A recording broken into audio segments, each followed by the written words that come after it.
Welcome back to Backward Point Podcast. My name is Nazar Sayed. I am your co-host for today's podcast, and today's podcast is an amazing one. We had the cricket Canadian captain Saad Zafar on the podcast. Oh man, what an emotional podcast this was. We went into the deep dive of his origin story, his life from Gujranwala, Pakistan, all the way to Canada, his early years, struggling in the Canadian winters to find cricket, to play cricket, and then his journey from that point onwards to play the GT20, getting Shahid Afridi out, being the man of the match in the first edition of the GT20 and getting lifted on the shoulders by his idol Chris Gayle, and then finally making it to the World Cup as the Canadian captain. That's insane. He's in a pool. Canada's in a pool with India, Pakistan, Ireland, and the USA. India, Pakistan being one of the greatest and biggest cricketing nations. How he's going to do with those pressures and what he's going to do when he sees Virat Kohli and Babar Azam on the other side. It's an amazing podcast. If you guys stick to the end, please leave a comment. The emoji of the day is going to be cricket bats. He's one of the most prolific batsmen that Canadian cricket has produced. He was the man of the match in the GT20 Final for scoring 79. I think a cricket bat warrants a good emoji of the day. And if you guys want, you guys can check out the Patreon. Keep supporting the podcast. Check out the Discord channels. And just thank you guys for watching. And enjoy this one because it's a good one. Get your teas, get your coffees ready. Sit back. Enjoy. One, Saad Bin Zafar. Saad bhai, thank you for making the trip down. I feel like we need to move somewhere close to like Mississauga or Brampton. Yeah. Because all of our guests are coming in person. They have to make an hour long trip. So thank you for making that trip down. How do you spend time in the car, like just driving for an hour? Oh, it was actually, as you know, like the weather is really bad outside. So all my focus was in driving, making sure that I'm safely, I've safely reached here. So it was not a fun drive, but I finally made it. I'm happy that it's a dedication to the podcast that he made it here. So shout out to Saad bhai. So we know a lot about you through our research of the podcast, but our audience may not know. So talk about how or when did you come to Canada from Pakistan, because you're obviously born in Gujranwala. When did you come to Canada? How did you start playing cricket? Just the Saad Bin Zafar origin story of playing cricket in Canada. Okay, so I actually was born in Gujranwala, as you mentioned. My dad was a doctor, and he was a doctor for a government hospital. So every 3 years, he would get transferred to a different city. So I would like move to a different city. So from Gujranwala, I moved to a city close to Sialkot. It's called Daska. I lived there for 3 years. Then from there, we moved to Narwal. And then I lived 2 years there. Then from Narwal, we moved to Lahore. And then from there on, like we lived in Lahore. So my schooling started basically in Lahore, and mostly I started playing cricket in Lahore. But I was just playing street cricket or school cricket. I was just playing table ball cricket. My dad was kind of not in favor of me spending a lot of time playing cricket. So he would always encourage me or tell me to focus on studies and stuff. So I didn't have, the kind of support that I needed to play any sort of like club cricket or any semi-professional or professional cricket back then.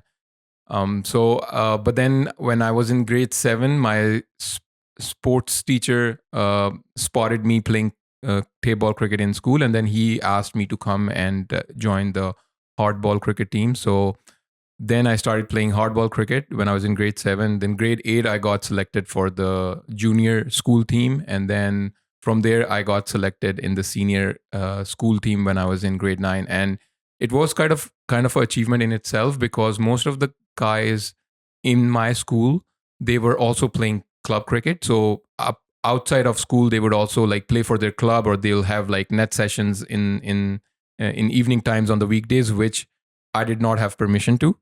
So I was only playing like games on the weekend. That's what I was allowed to play.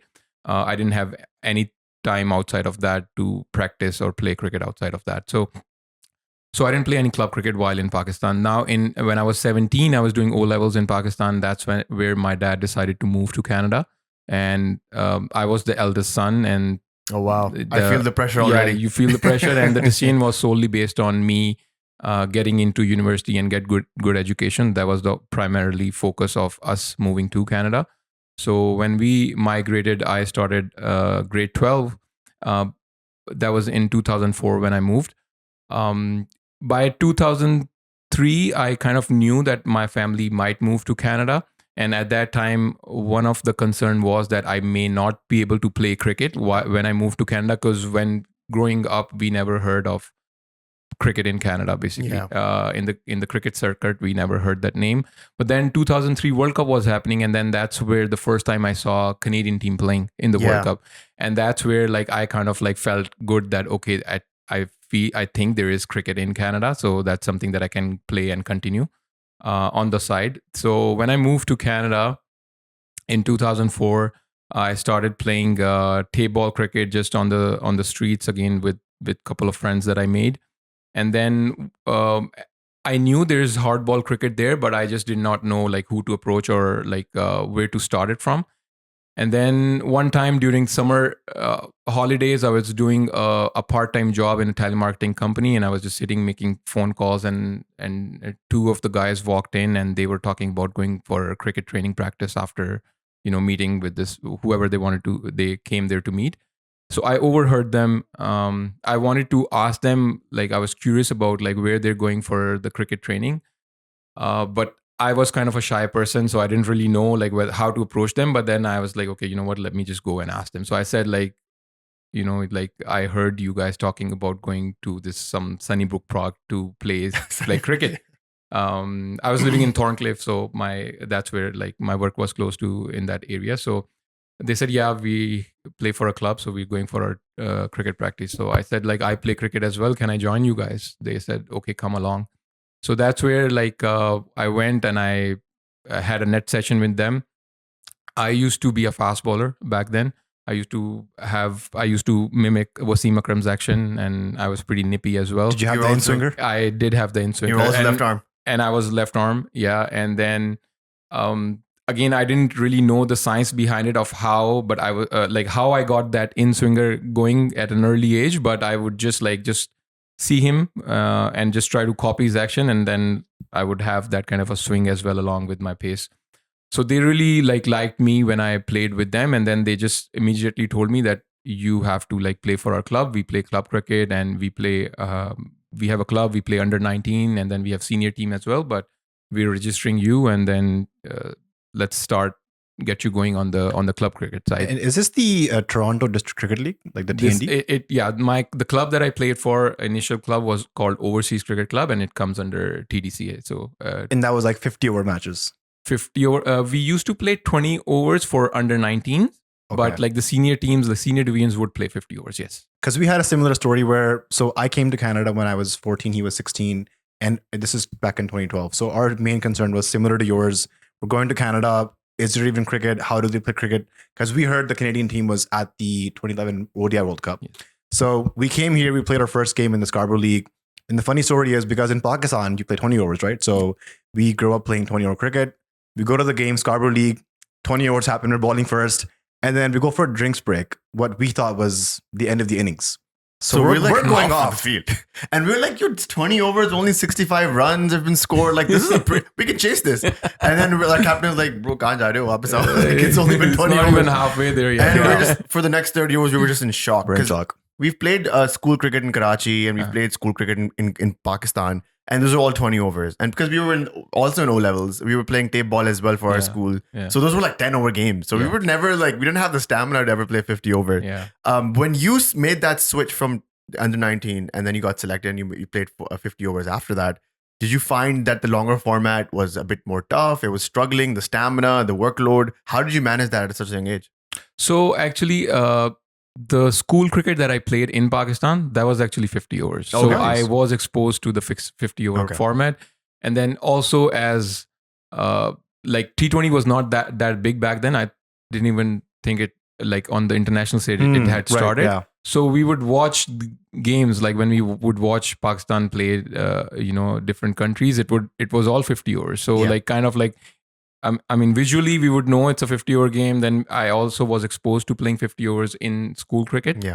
So it was not like a big difference for me. And then I think especially at a younger age, you just have too much energy. So like if you love playing cricket, you can play for all day basically, and you wouldn't feel tired. Basically. Now, when you came to Canada, how much of a relief was it that you finally found the passion that you were looking for in Pakistan? Something that you were really good at, and something that you could, basically get keep living that dream, because for us, when we came in the dead of winter in December, and we were like, how the hell is anybody going to play cricket here? Like, we didn't even know there was an indoor setup or anything. Like, when you come brand new, you know this, Yeah. you don't have any connections, you're trying to fit in, Yeah. you go to high school, you Yeah. talk about cricket, Yeah. all the white boys are like, what are you talking about? Yeah. And so for us, it was actually a struggle. We had to get in touch with maybe the local mosque and find some uncles who had a team. And then that way we sort of found our passion again. When you found cricket and you started going and like enjoying it again, how was that for you? Like that emotional toll, like you felt like you were relieved that you got it? Yeah, definitely. Actually, I was a little bit lucky in that sense where I ended up in an area which was dominated by Indian and Pakistani immigrant, Yeah. like known as Thorncliffe. So I didn't come in the area where it was all white boy town or something. So I think that transition was a little easier or relatively like smoother for me. So I came in winter time as well. I came in the month of January. When I landed here, it was all snow. First time exposed to Yeah. like minus 20, minus 25 degree temperature. For us too. So the struggle, it was quite like, that kind of a struggle was there. But then luckily, so I went to Mark Garneau, which had like, they used to play indoor cricket in the gym.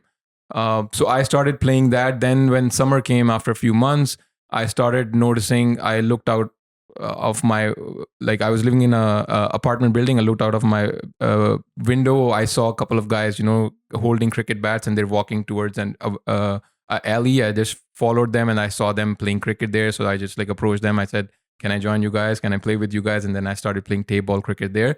So that's how the kind of like the journey started for me from here. Again, I kind of, in the back of the mind, I knew that cricket is there because I saw the 2003 World Cup, but it was just me kind of like figuring out how to approach it.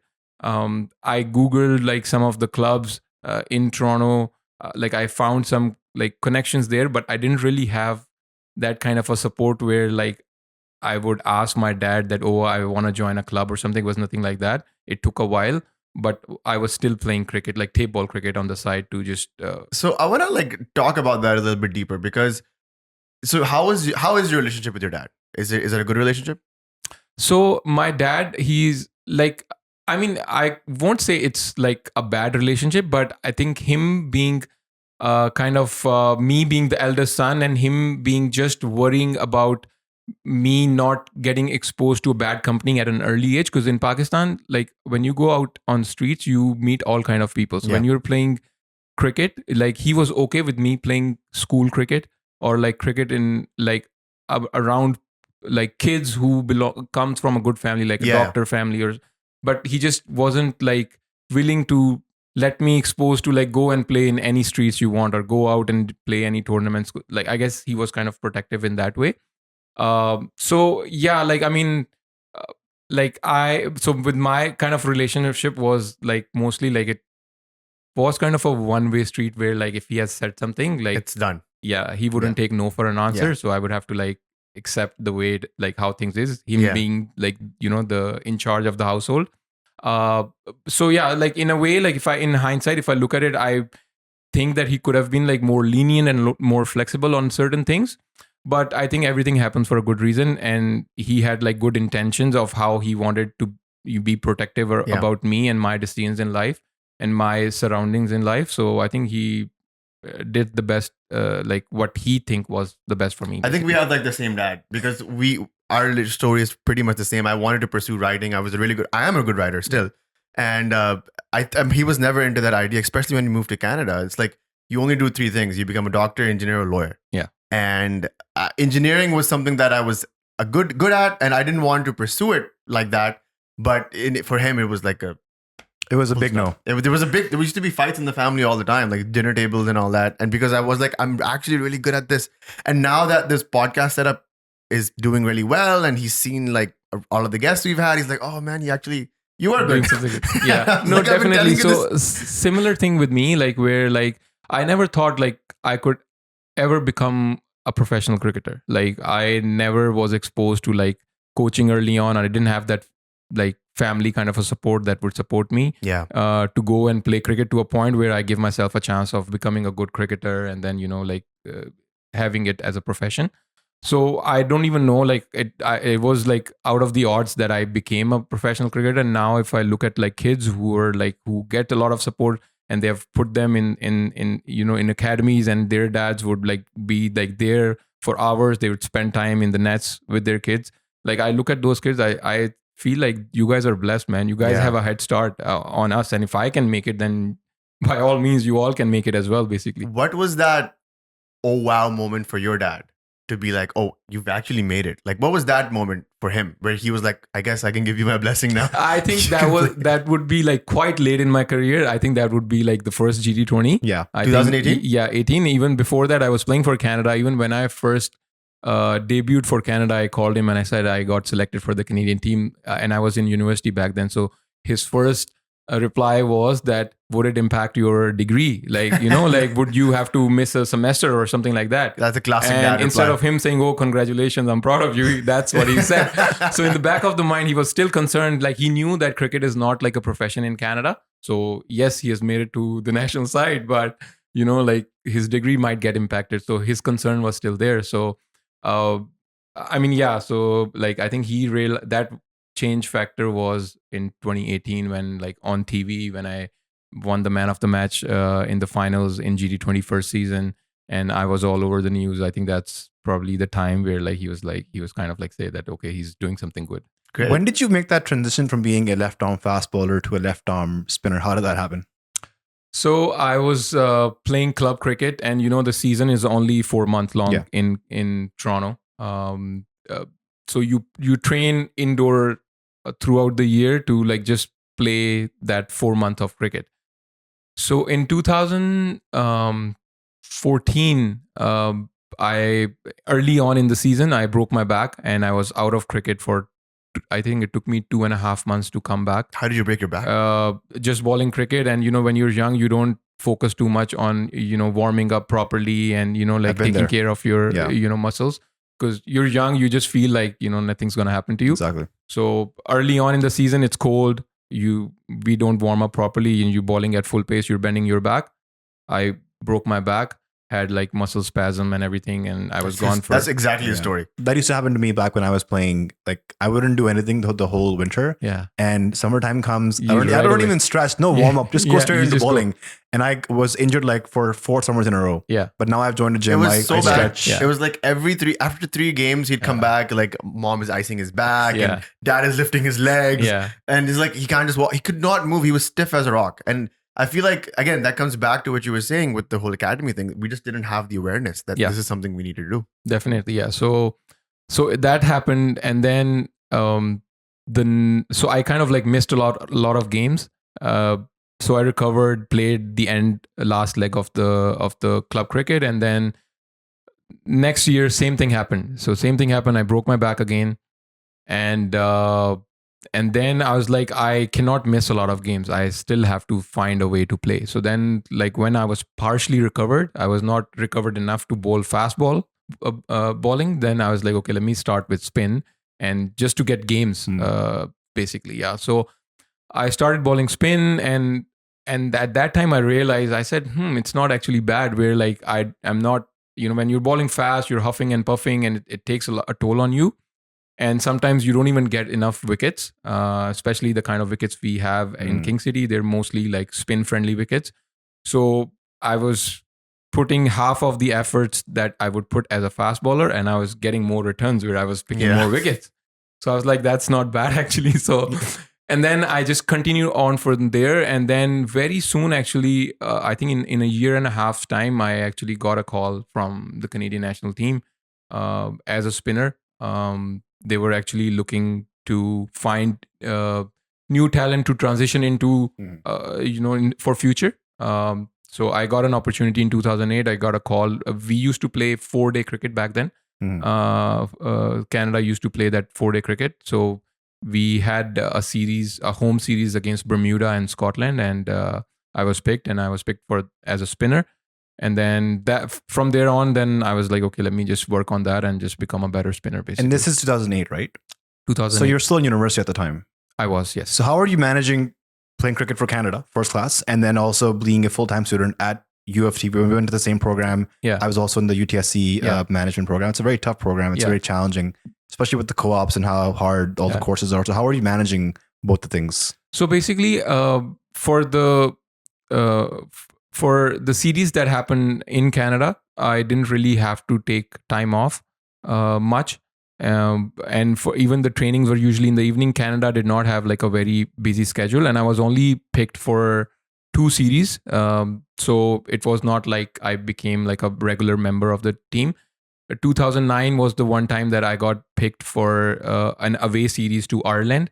And that's the time where like I had to take time off from university. So I just went around and I asked a couple of my university professors whether it will be okay if they can compensate me. I can still write exams like later on in the day. And some of them agreed, some of them did not agree. So I had to like decide whether to like drop off out of one semester and then redo a semester later on. Which I then decided, because one of my professors, I went to him and I told him, this is what the situation I'm in. Should I say no to like cricket tour, or should I like continue with my studies, or what? Then he said, like, I can't give you an advice, but I can tell you that if you choose to go to your cricket tour and drop out of a semester, 10 years down the road, you will never think that you dropped out of a semester. But if you choose to not go to cricket and continue with your semester, there may be a possibility that 10 years down the road, you may have that regret that, I should have gone and played for Canada. Was he right? I think he was right. And so I dropped out of one semester, and I went and I played. I toured Ireland for Canada.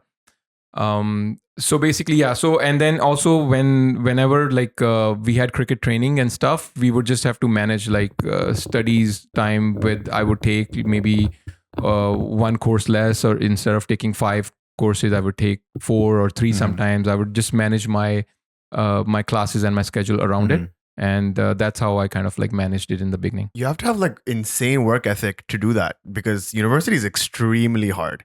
And then you also have to play cricket, which is also a very demanding sport. Like you can't phone it in. You have to be attentive. You have to be focused. So like that, I guess, explains your determination, which is you wanted to make sure that you impressed your parents as well by getting this degree. And I know I've seen the struggle from his end. It's a tough degree, man. It is. A second, third year, he came into my room, was like, Bhajan, I think I'm going to quit. I'm going to write something. I'm going to write something. Definitely. Yeah. And he pulled through it. And I imagine that with like a full-time gig, and it's like your dream in front of you. I mean, kudos to you, man. Like you did it.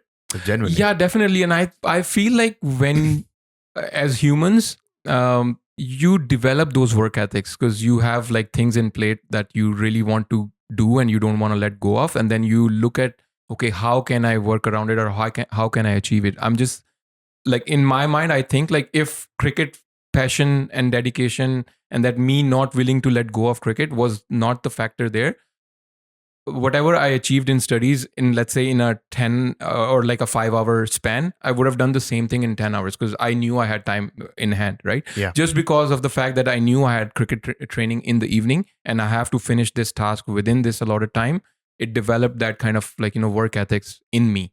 So that work ethics are not in you from the beginning. It gets developed because of the things surroundings around you. Definitely. I wanted to ask you, like, how would you tell someone who's just starting, who just came to Canada, who wants to play for Canada? How does somebody play for Canada? What is the pathway to playing for the Canadian team?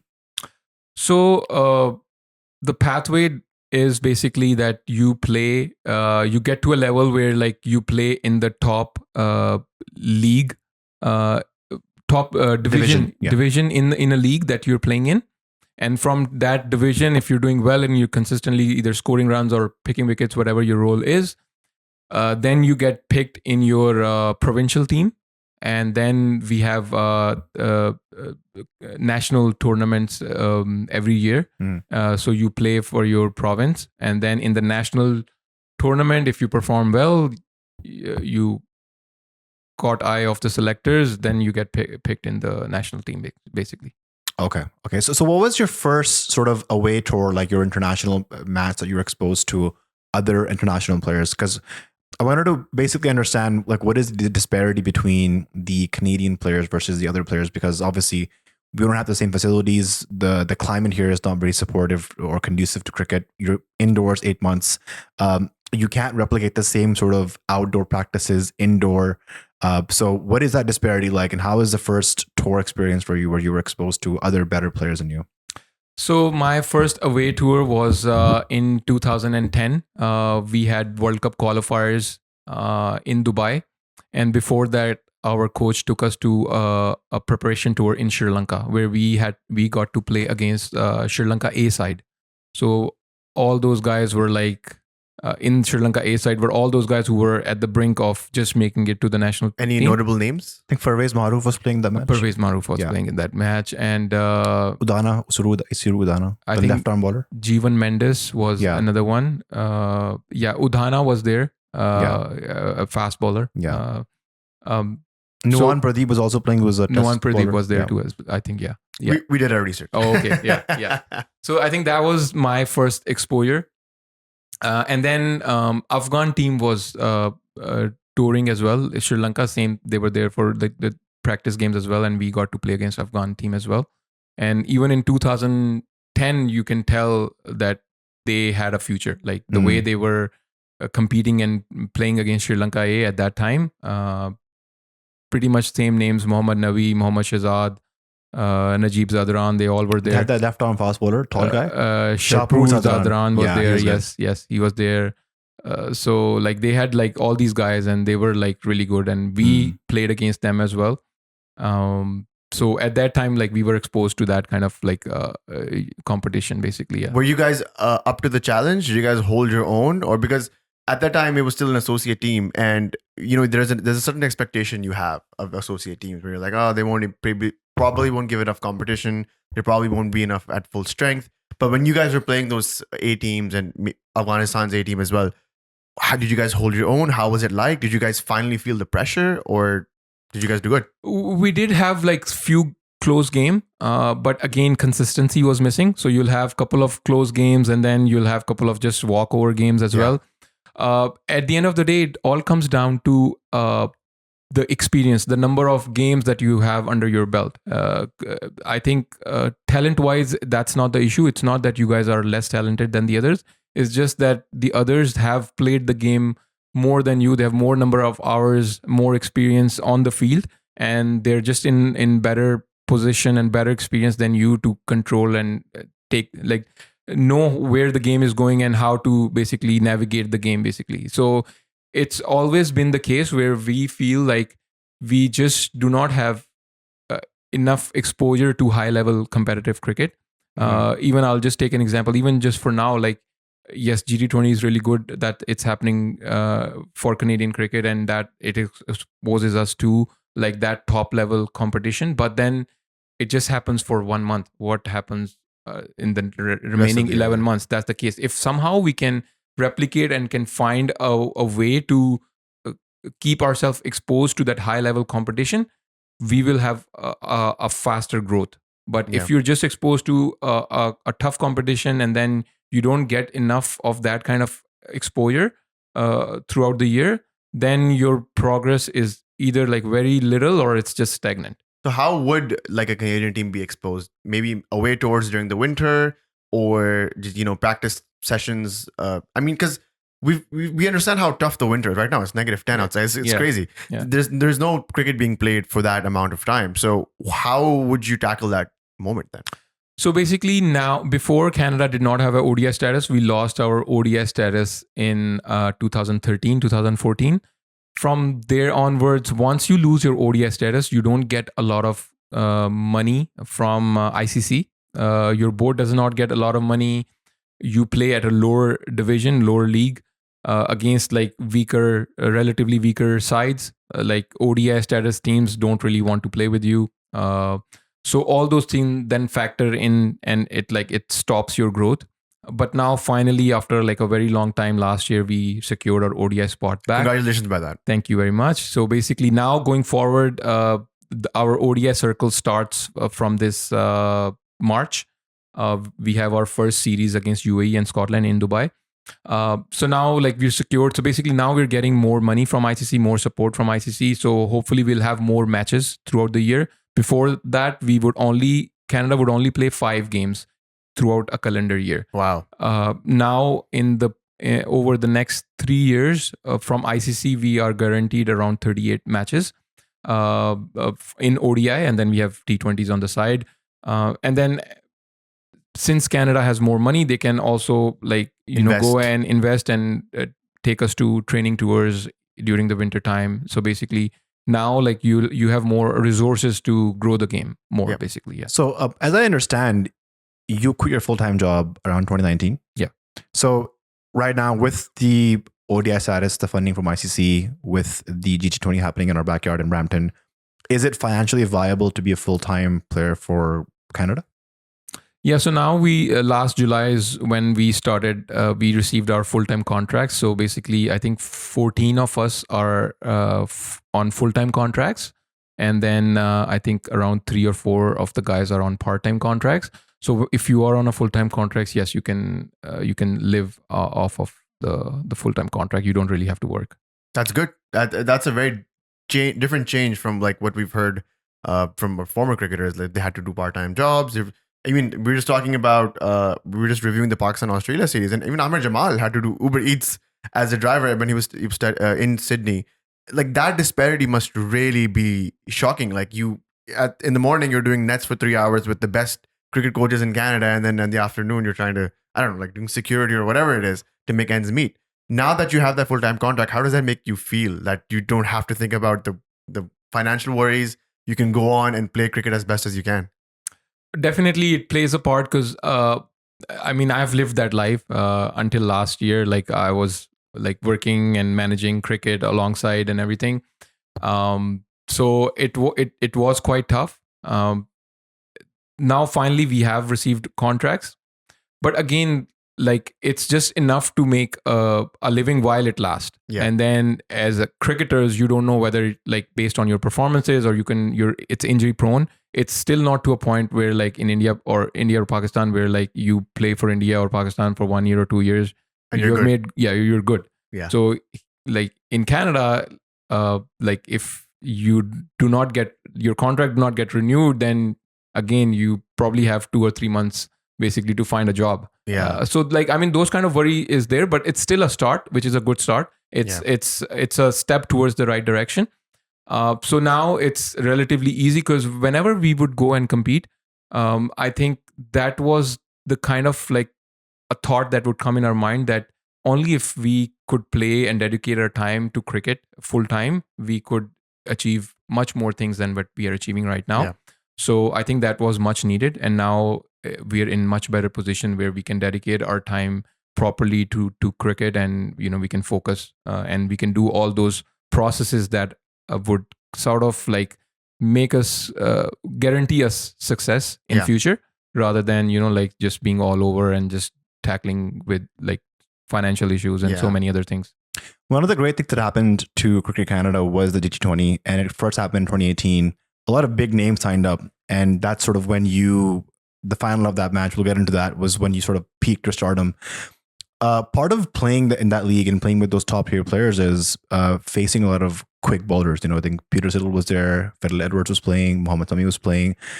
In Canada, as I understand, there's only one bowler, Jeremy Gordon, who bowls 140. So how do you prepare yourself to play a 145, 140 plus bowler? How do you prepare your reflexes? Because we played 130 on the bowling machine. You blink and it's gone. It's gone. So how do you sort of prepare yourself to be ready for that pace? Yeah, so basically it's about, I think it's about like working on your basics. You have to make sure that, like your basics are strong. It's like you're not moving all over. You're like stable when the baller is being released. But it's mostly either like you practice on sidearm because you're just like working on your reflexes. And with sidearms, you can tell them to like not bowl from like full length wicket. You can come a little bit up. Even if you're facing some fast bowlers indoor nets, you can just tell them to like they can overstep. They can bowl from like shorter length rather than playing at the full pitch, or you can come out of your crease. So there are like ways to basically work on your reflexes. That's just one way basically. And then I feel like once you practice enough in nets, even with sidearms or with the machine, then like in the game, then it's just it's basically reflexes at the end of the day, basically. So it's just about making sure you're doing the basics right and just watching the ball. And in the crease, if you sometimes find somebody's like super quick, you can just adjust a little. You can go a little bit back in the deep, or you can just wait for the ball. If you do the basics right, your body will adjust to it, basically. Okay. How alarming was it when you faced your first 140 deliveries? Like, were you, because your basics were so well attuned, you were easily able to play that, or were you like, oh my God, this is way too quick, I need to figure it out? Yeah, I mean, it's never too easy to play. I think anything 140, 145 plus, it's always, daunting, and it's not easy. It's always nerve wracking. And I think that's also the beauty of fast bowling. That's why you want to see fast bowlers running in, bowling steam at you. So it's just about it's like the nerves would always be there, but like you just have to tell yourself that you have to do the basic side, which is to watch the ball, react late, play under your eyes. Yeah. You just focus on those things and you're able to manage it. But you're never comfortable around it. Never. When you're batting versus when you're bowling, which skill do you think is tougher for you? Tougher is batting. Yeah. I'm more sort of a bowling all-rounder, and I think I have like my expertise is mostly towards bowling. So I enjoy batting, but I think I'm a better bowler than a batsman. So I think batting is relatively tough because I spend more time training towards my bowling than my batting. Yeah. So naturally, like that's my forte, basically. That's very funny because one of your career highlights came as a batsman. Yeah. This is the final of the 2018 GT20. You're playing for Vancouver Knights. It's the final at King City. You're chasing 146. It's 22 for 3. Gale's out. Walton is out. And you come into bat with Rusty Van Erdussen, 22 for 3. And you score a match-winning 70 odd. And you're the man of the match. Everyone's carrying you on their shoulder. Talk about that innings. Walk us through how that happened, because you came to bat ahead of Andre Russell. That's some pressure in itself. Yeah. Definitely, yeah. So basically, if I were to think about it now, I think it was meant to happen. It was just a way of kind of God blessing you for all the hard work you have done in the past.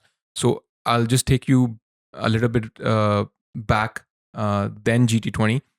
So I was playing for Canada, and I was working hard on my batting and my bowling. I would I was working 9 to 5, and I would our training sessions would start from 7 to 9, but I would finish work at 5, and then I would go to the nets an hour early. So I would train before our an hour prior to our national training.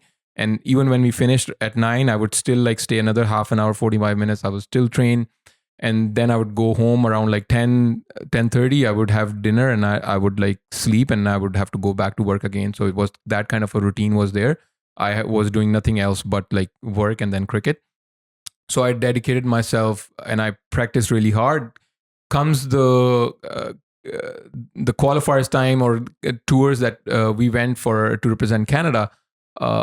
Most of the times I would find myself not making into the playing 11, even when I thought I was working really hard and I was doing all the basic things right, that I would deserve to be in the playing 11, I would still not get an opportunity or a chance. And then I would question myself. I was like, God, you're supposed to be just. You see that I'm working hard. Why are you not, giving me the opportunity that I deserve? A lot of the time we have a short sight thinking and we want instant gratification. We want if we put in work yesterday, we want results today. But I think in God's world, that doesn't happen. God have bigger and better things, for you, basically. So I just feel I think that was kind of a way of, God blessing me with something that I never even imagined. In that tournament, I was doing well as a bowler. I only got to bat once. I did okay. And in the finals, when we reached the finals, my only ask from God was, okay, if let me bowl 4 good overs in the finals, and I think my tournament went well. I did bowl good overs. I think I picked up 2 wickets. I gave 20 something runs in 4 overs. I even bowled a maiden over in a power play. Crazy. So I thought we got them out for 145 something, and I think my tournament is over. I don't think I would get to bat, and I had a good tournament. That's what I thought, and I'm just sitting there peacefully.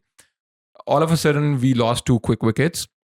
And second wicket, I think Gayle got out. And while he was walking in, he just looked at me and he said, "Pad up." And I got surprised. I'm like, why is he telling me to pad up? There's like Russell there, Babar Hayat sitting there. So I didn't like take it that seriously. So I'm taking my sweet time and I'm just padding up. But I thought that he would still send somebody else in before me. So then all of a sudden, before I'm fully padded up, we lost the third wicket. And then he looked at me and then he's like, "You're going in." And by that time, I only had one pad on. And then he kind of got like angry. Like I saw that angry look in him. He's like, "I told you to pad up. Why haven't you padded up? You're going next now." And I was like, I was like, I just felt like that, oh my God, like Chris Gayle is angry at me. I'm like, and now like I just think of nothing. I quickly like put my other pad on and I just walked in. And then from there, like I was just thinking, okay, let me just, give strike to Rusty van der Dusen because he was like the senior partner. Let me just not just eat up a lot of ball. Let me just rotate strike and try to build up a partnership. And then in my mind, I was just, I had this one shot that I like really liked. That was like over extra cover shot. So in my mind, I'm just, asking God, please let him ball, give me a half volley outside off some so I can play that shot because I'm looking for a boundary option. And then next ball was right there. And then I middled it and went for 4. And, then your nerves starts to settle in once you get a boundary. And then it was just one of those days where like everything that I was trying to do and everything I was trying to execute, like I would find the middle and it was happening on that day for me. And, it was when I finished the game, I like initially like during the course of the innings, I was like, if I could like, just build a partnership until the 10th over, because I walked in the 3rd over. So I was like, I would think that I've done my job and then I will try to like play a risky shot. I'll get out and, like I've done my job basically. But then after the 10th over, like I started playing a little bit aggressively. I started like middling. I was finding boundaries. And then it came to a point where like I was close to 50. Then I scored my 50. And then I was still not out. And I finished the game. I was 79 not out. So it was like a surreal feeling, something I never imagined, something I never even thought of. It just happened to me. And I think sometimes like, God helps you in a mysterious ways. And sometimes he tests your patience, but then sometimes he gives you more than what you even ask for. Was that your first time playing in front of a jam-packed crowd as well? And does that also add like more pressure on you?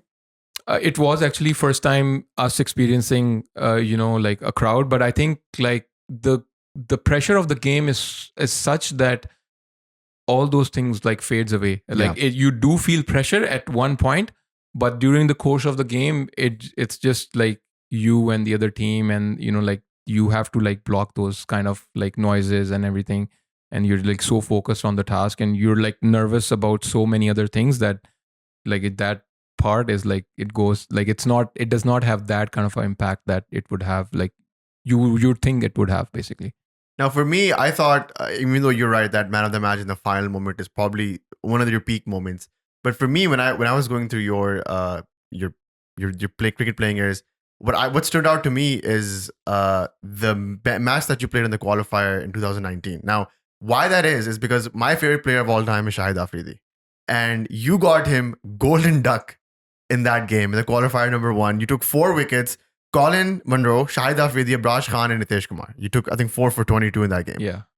Walk me through that. When Shahid Afridi comes to bowl, you've already taken Colin Munro out. What do you do? What is going in your mind? What bowl are you thinking that you're going to bowl to Afridi? Like, walk us through that, please. Yeah, so that was like the second season. And even in that game, I think it was a shortened game. We were playing maybe a 12, 13 over game. And then we scored good amount of runs, but then Colin Munro came and he just went off like all gun blazing. I think he was 60 of like 18, 19 balls or something. And like he was going after us. Then you as a left arm spinner, it's always tough to bowl against a left-handed batsman. But when I came, like obviously there were nerves. In all I was focusing on just bowling, like hitting the right lens, right area. I was just trying to cut off any like bad balls.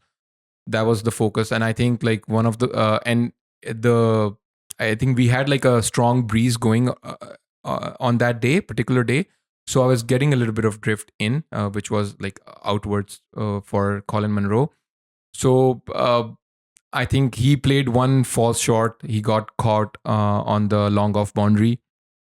And then I think Afridi walked in. And when Afridi walked in, Afridi is always in a hurry, right? Like, and the That's way true. he walked in, like I didn't really look into his eyes, but I could sense somebody coming in and, like he wants to go from the ball one. Because usually when you get a wicket, you kind of like relax that, okay, at least for the next 2-3 balls, like, the new batsman would take his time, would adjust, probably take a single, move around.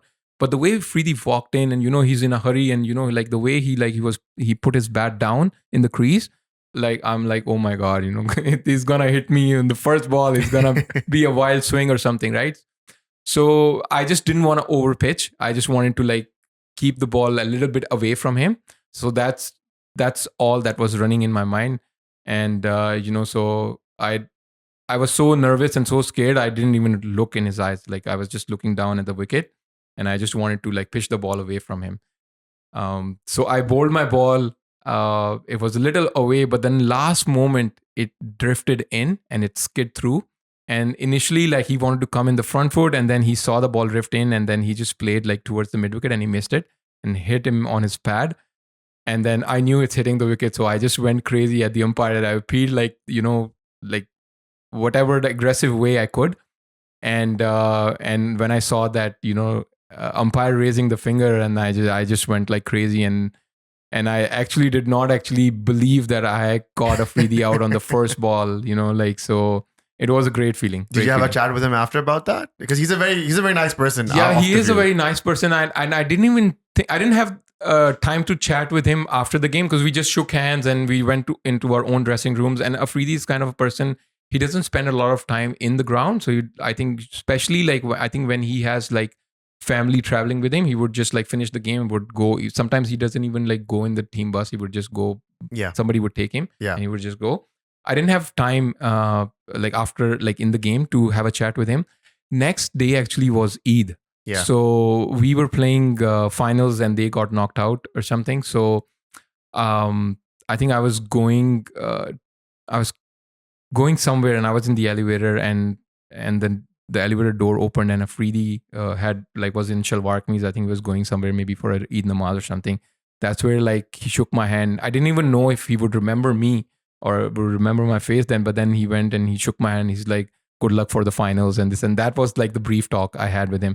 Me being like in the beginning of my career, and even till that day, I was kind of a shy person. I wouldn't like approach someone like now I would, but like in that time I wouldn't. So just for me, it was like a sort of like a fan moment, or a moment to cherishable moment where like Afridi like kind of recognized me, and then he's saying that good luck for the finals. That was like a big thing for me as well at that time. Definitely. We talked about your dad and how he's a bit of a strict side, but in that same match, your mom was in the stands and you were the man of the match, and it was a very emotional moment. I saw her post-match interview. So it seems like your mom is your number one fan. And so how was that like, where your mom is in the crowd, you take 4 wickets, dream spell? Yeah, mom has always been, like supportive of whatever I'm doing, even at an early age when I would play cricket. So like when I was young, again, like my dad would not allow me to play a lot of cricket, but then every Sunday he would go and spend time with his parents in Gujranwala. So he would be gone for the whole Sunday pretty much. So on Sundays I would play cricket throughout the day, like from as many games as possible. Like early on, as soon as he would leave, I would like wake up on a Sunday morning. I would go around the street. I would like knock on everybody's door. I would tell my friends to come over. Let's start playing cricket. And then he would come around like the Maghrib time. And just before that, my mom would come in and would be like, "Oh, dad is about to come. You better like finish and come in." And sometimes like he would come in and I'm still playing. And so my mom would kind of like protect me by saying that, "Oh, he just started like an hour ago. So like, he's just finishing up and this and that." So she has always been my like kind of a supporter in that sense. And they both live in Pakistan, but luckily my mom was visiting Canada around that time. So she was there in the crowd when I took those 4 wickets. So it was a proud moment for me. And especially at this time around, both actually my parents were here. Luckily, my dad was here as well. My mom was here. the first game, and I got an opportunity to play with Shahid Afridi this time. Yeah. So the first game we played against Vancouver Knights.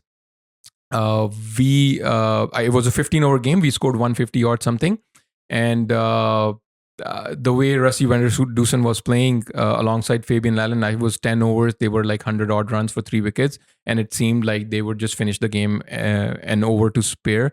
But I came into bowling and I bowled 2 overs. I gave 9 runs, and that's where like the game shifted back to us, and we won the game by 8 runs.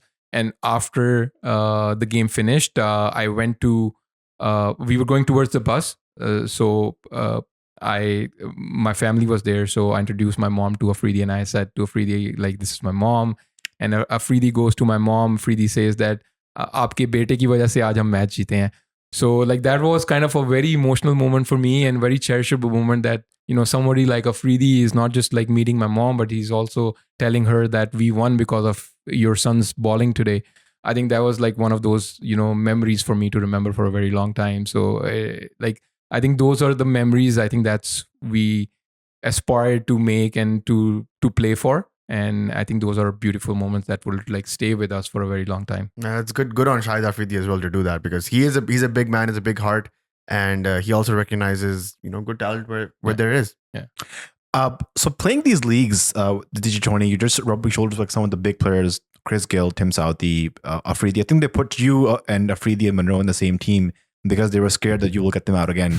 And they want to see Monroe and Afridi bat. So, I mean, what have you learned from rubbing shoulders with these great players? Are they, firstly, approachable? Can you talk to them? Are they easy to give off tips? How is that like? Yeah, I think most of them are very approachable. They're very like down to earth people, most of them. Which I thought, like, when I came into the scene initially, like in 2018, I thought like they're not approachable, but that was all in my mind. And I thought like I cannot talk to someone like that. And plus you're shy. Plus I was shy, like especially like around Chris Gayle, because Chris Gayle was like, for me, I was a big fan of Chris Gayle. And back in the days when Facebook was the only social media that we had, I would have like, sometimes I would have his picture as my profile pictures. I was that kind of a big, and I would see him hitting, like even in IPLs, I would see him hitting towering sixes outside of the ground. You know, like for us as players, it's always tough for us to clear the boundary rope. And for somebody like him, he would like not just clear the boundary rope, he would hit it outside of stadiums, which is kind of, for us, it's unthinkable kind of a thing, right? Insane. So I was a big fan of Chris Gayle, and when I found out that I'm gonna be playing and sharing dressing room with him, you know, I was so shy around him, and I could not approach him for the first, I think, half of the tournament. I would just listen to him. I wouldn't say anything to him. But luckily, like, you know, I broke the ice. I started like, you know, like talking to him and few other players as well. But one of the training that we were having, Gayle mentioned to all the other players that, you know, until we're here in this tournament, we're like one family. We look out after each other. And I don't want these players to, you know, approach you to ask you for anything. I want all the senior guys to make sure that you approach them and you ask them if you guys have any questions or if you need anything, any kind of help. So he put the onus on the senior players rather than just openly saying, oh, you guys, if you guys need anything, you can ask us. But, you know, it's not going to be the other way around. So I think he kind of like knew kind of like a role of a leadership when he came in as a leader. So he made things easier for us, and he made make sure that all of us, like all the senior players, are approachable to all the junior players.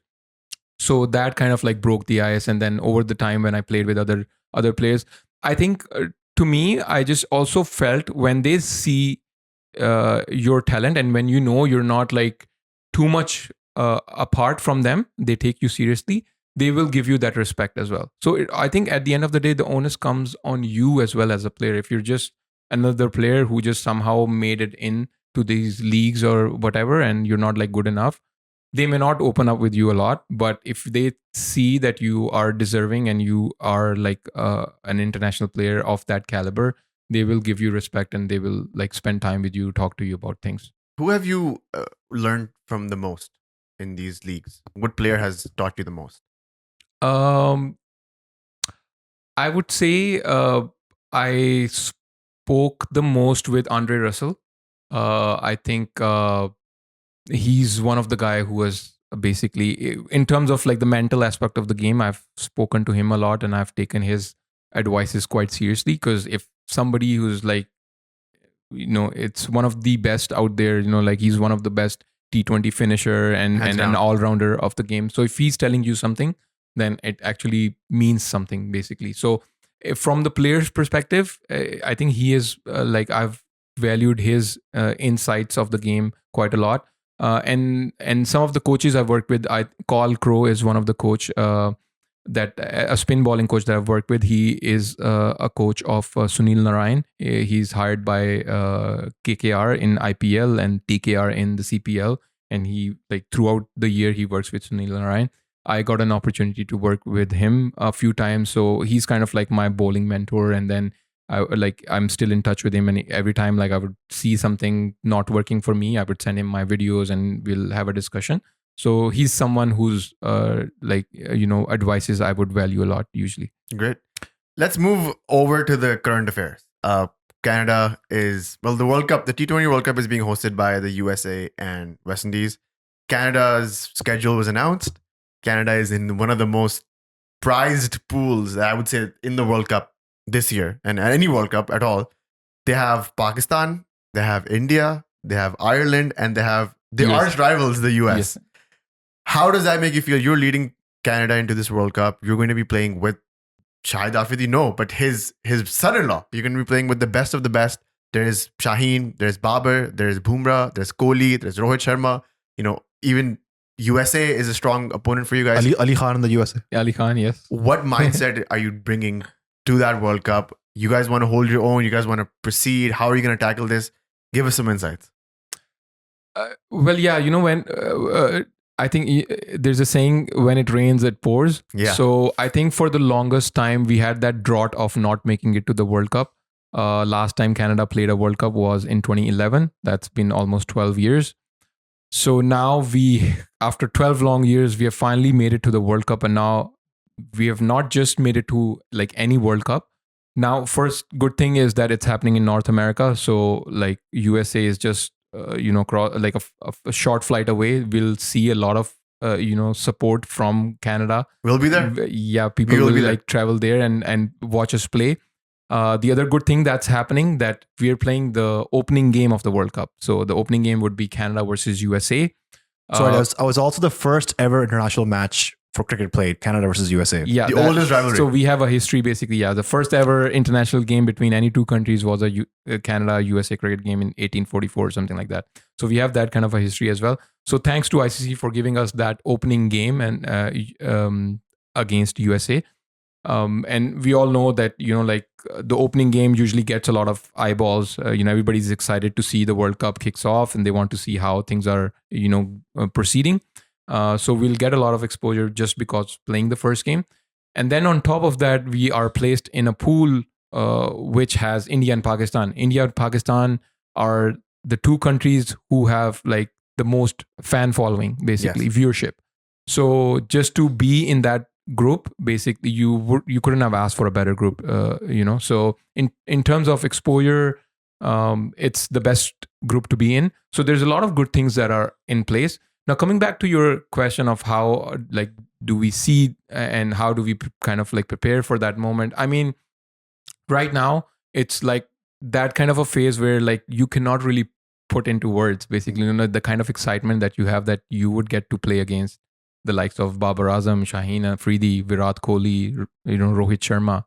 Those are the legends of the game. And we have actually kind of seen them. We didn't get enough opportunities to play against them, especially the Indian players, because in all the other leagues we get to play against mostly Pakistan guys or from all over other countries, but Indian BCCI does not allow Indian players to play outside IPL. So even playing against India would be a big thing.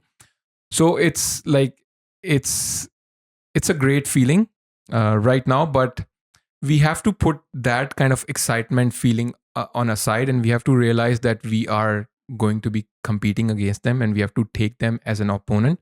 Yes, the odds of us winning a game, they're very low, but we cannot go with that mindset. We still have to go with the mindset that we may have an opportunity to beat any of the team on the day. And when you go with that mindset and you prepare accordingly, you give yourself a chance of something good happening for you.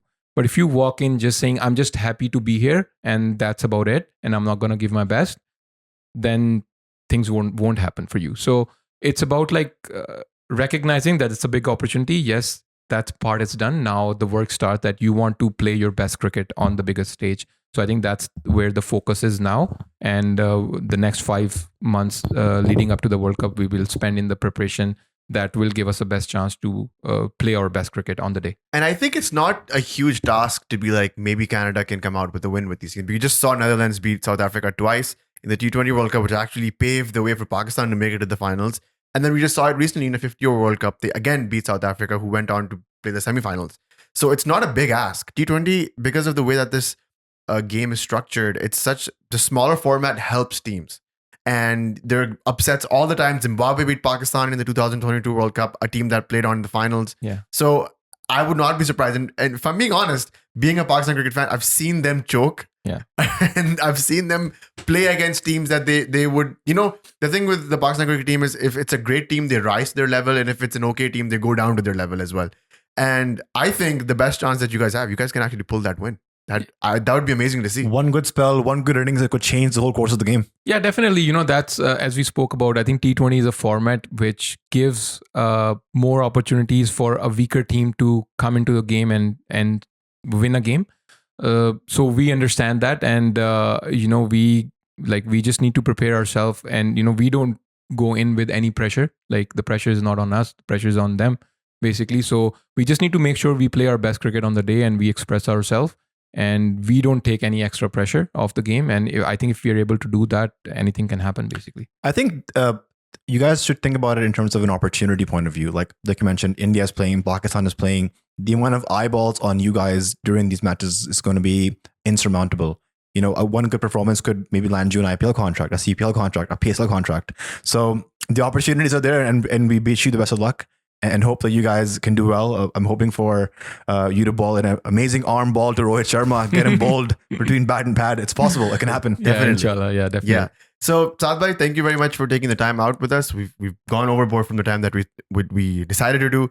And love your stories. And we wish you the best of luck from Backward Point. We will be there at the World Cup, at least for the Pakistan-Canada game. We'll be there. We'll be supporting both sides. This will be a first for us, because we have friends in the Canadian team as well, and then we have our passion to support the Pakistani team. So we wish you the best of luck, and we hope that you shine brightly in that World Cup. Thanks a lot, and thanks for having me on your podcast.